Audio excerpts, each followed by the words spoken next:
तातो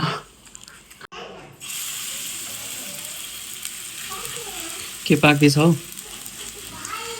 organic protein के हो त पुरै त्यो खास के मिसिएको छ यसमा त्यसमा त्यो साग राखेर अनि के भन्छ गहुँको पिठो अनि नुन बेसार तेल राखेर यस गहुँको रोटीमा चाहिँ साग पनि मिसाएर पकाएको त्यो भनेर बुझ्दा भएन यस्तो चाहिँ बन्न चाहिँ यस्तो भन्छ होइन त यो चाहिँ यस्तो प्रकारको अनि यो चाहिँ खाने चाहिँ अचारसँग चटनीसँग अनि चियासँग पनि भइहाल्यो कस्तो राम्रो ल त्यो चाखौँ पनि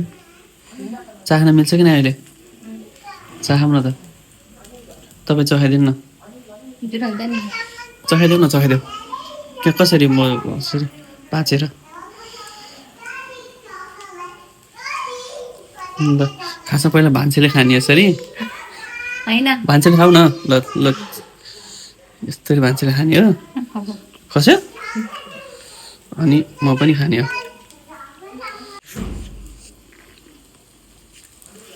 म खाऊ लाइट मिलेन तातो मिठो छ